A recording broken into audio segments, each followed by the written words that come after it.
Olá, meus queridos do sétimo ano, tudo bem com vocês? A tia tá com muita saudade, mas vamos lá que temos que prosseguir, né? Uma hora nós vamos conseguir nos abraçar. Vamos corrigir a página 19, ó, da parada complementar, página 19 da parada complementar. E lá tá escrito assim: Unicamp, uma questão adaptada. Esta longa Idade Média é o contrário do hiato visto pelos humanistas do Renascimento, e salvo raras exceções pelos homens das luzes.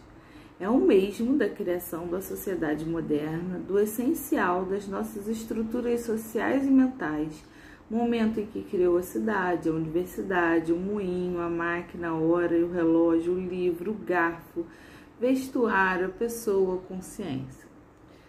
Número 1. Cite o período histórico valorizado pelos humanistas do Renascimento. E aí, o que vocês colocaram aí nessa? Preste atenção, meus queridos, qual o período histórico valorizado pelos renascentistas?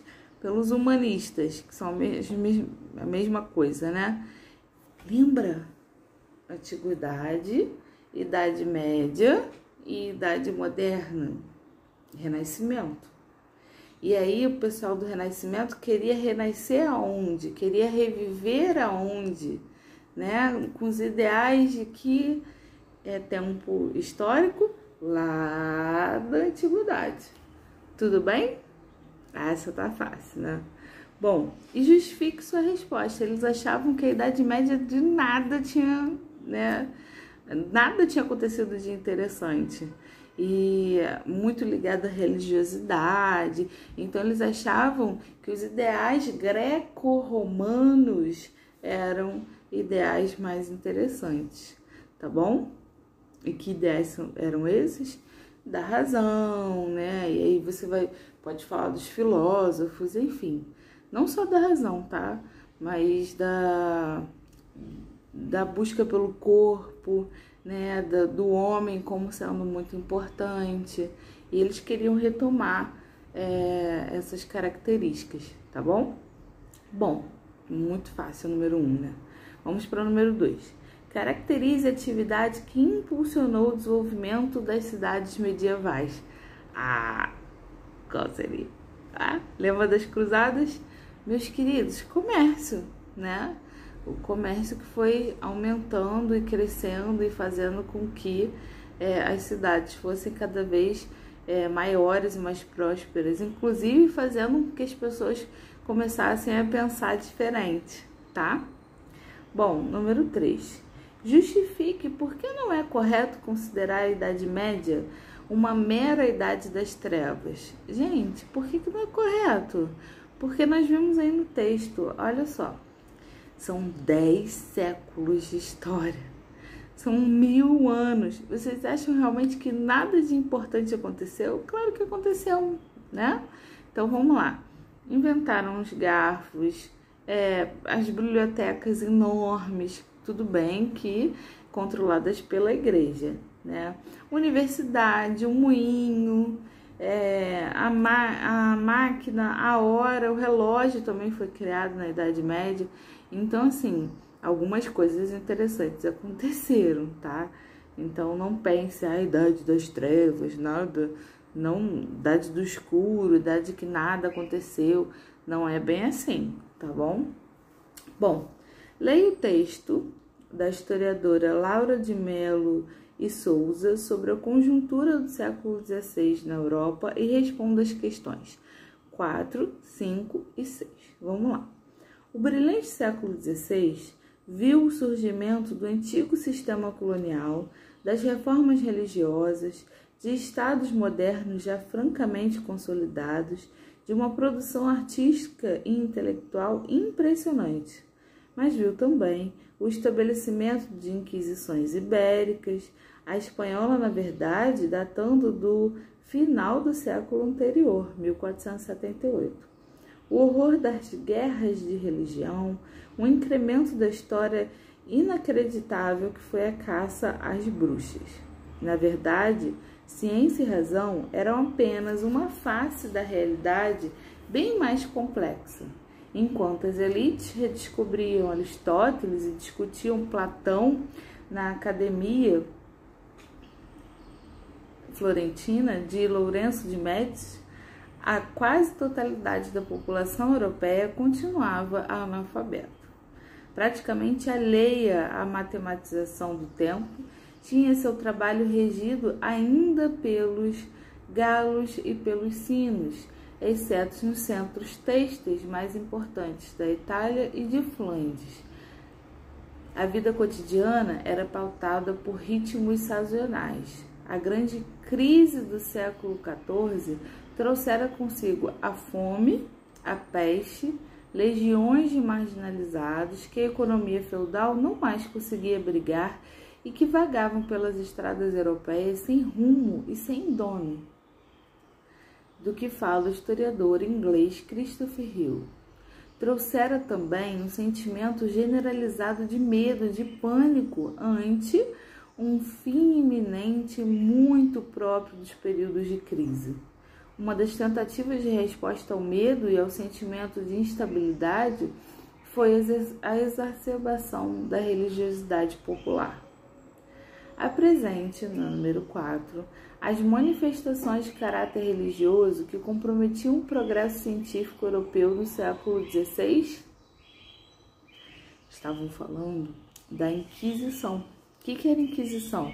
Era um movimento, foi um movimento criado pela Igreja Católica para caçar as bruxas, para evitar que os fiéis se perdessem com as novas religiões que estavam surgindo, que questionassem a Igreja, tá? Então o movimento foi um movimento de Inquisição, tá bom? Eu não sei se vocês sabem o que significa Flandres, tá? A região de Flandres que o texto fala é ali da Holanda, Os banqueiros holandeses, tá? Dos Países Baixos, ali é a região de Flandres, tá bom? Bom, número 5. Explique o que estimulou a exacerbação da religiosidade popular no século XIV. O que foi, gente? O medo, O medo de epidemias, o medo da fome. E aí, quando estamos em situação difícil, a gente busca com mais afinco a religiosidade, tá bom? Bom, o século XVI é considerado um momento de ápice da produção cultural renascentista. No entanto, o texto aborda algumas situações da realidade europeia que se distinguiam dos pressupostos renascentistas. Apresente, a partir do texto, um exemplo que comprove essa afirmação. Vamos lá. O século XVI é considerado um momento de ápice da produção cultural renascentista. No entanto, o texto aborda algumas situações da realidade europeia que se distinguiam dos pressupostos renascentistas. Apresente, a partir do texto, um exemplo conforme comprova essa afirmação. No texto tem várias coisas, Quando ele fala assim, na verdade, ciência e razão eram apenas uma face da realidade bem mais complexa. Enquanto as elites redescobriam Aristóteles e discutiam Platão, a população continuava analfabeta. Tá aí no segundo parágrafo, tá? Beleza? Vamos lá, outra questão.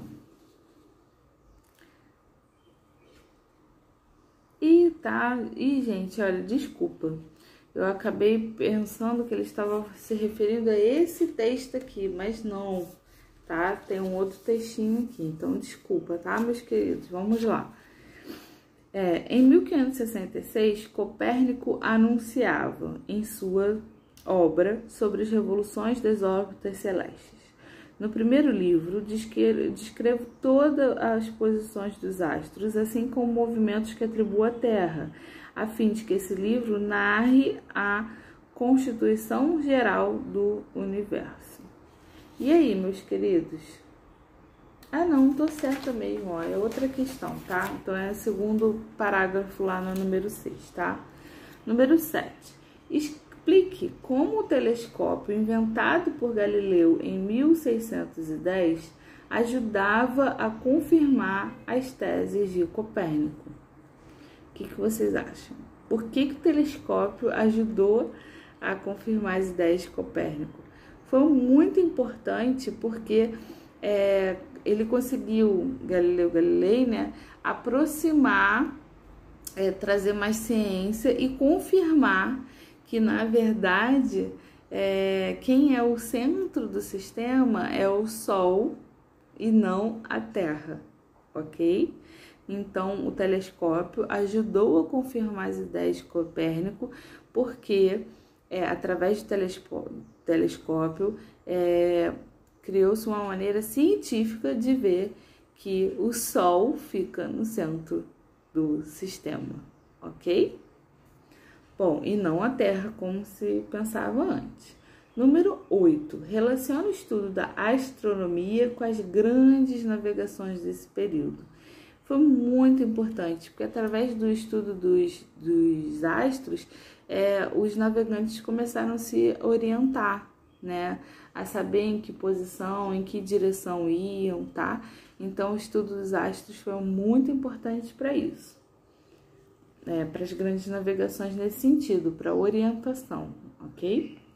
Número 9. Observe a imagem e leia o texto a seguir. A imagem. Michelangelo começou cedo na arte de dissecar cadáveres. Tinha apenas 13 anos quando participou das primeiras sessões. A ligação do artista com a medicina foi reflexo da efervescência cultural e científica do Renascimento. A prática da dissecação, que se encontrava dormente havia 1400 anos, foi retomada e exerceu influência decisiva sobre a arte que então se produzia. Explica a razão mencionada no texto entre as artes plásticas e a dissecação de cadáveres no contexto do Renascimento. Foi muito importante que esses pintores, como Michelangelo, né, conhecessem a anatomia do corpo humano. Por quê? Olha que obra significativa. Percebam os músculos, né? Ele colocava as correntes sanguíneas, né? Você vê a saltada, a perfeição como ele desenhava, só mesmo de quem já tinha estudado o corpo humano antes, tá bom? Então foi importante por isso. Ele pintava, as pessoas pintavam com tanto naturalismo a partir dos estudos da anatomia humana, tá bom? Vamos lá, número 10. Analise a imagem a seguir. Ó, essa daqui. Identifique na imagem acima duas características da arte renascentista. Eu vejo algumas, né? Vamos lá. Primeiro, que a imagem tem perspectiva, a imagem tem fundo, tá ok? E qual é a outra característica aí que a gente consegue observar? É que a senhora e os bebês têm expressão facial, né? Então, além da expressão, também valorizam a questão da anatomia que a gente havia falado, tá? O antropocentrismo, vamos dizer assim, beleza? Então, perspectiva e o antropocentrismo na questão número 10. Vamos lá. Número 11. Analise as imagens a seguir e identifique aquela que possui as características da arte renascentista e justifique a sua resposta. Vamos lá. A e B. A gente não precisa pensar muito qual era da arte renascentista, né, meus queridos? Bom, é a letra B. Por que é a letra B? Nós temos perspectiva, né? Nós temos fundo, nós temos expressão facial, né? De dor, nós temos movimento, tá? Então, nós temos várias características renascentistas. Inclusive, essa figura aqui, ó, essa pintura mostra Jesus com músculo, tá? Ou seja, tinha um certo conhecimento da anatomia, ok? Então, certamente é a letra B. Vamos lá, número 12. A literatura renascentista trouxe reflexões variadas acerca da natureza humana e do poder. Justifique de que maneira essa literatura colaborou com a afirmação dos valores no mundo moderno. Colaborou, meus queridos, porque conseguiu aumentar a velocidade dessa mudança de mentalidade, né? Os livros são grandes presentes, né? A maioria deles, pelo menos. E através da literatura eles começaram a divulgar assim a cultura renascentista, tá bom? Bom, agora vocês vão fazer a página 21, que é para fixar, tudo bem? Então vamos lá, gente. Sexta-feira nós vamos para Reforma e Contra-Reforma, um conteúdo bem legal, tá bom? Um beijão, fiquem com Deus. Façam e corrijam tudo direitinho, hein? Um beijo, tchau, tchau.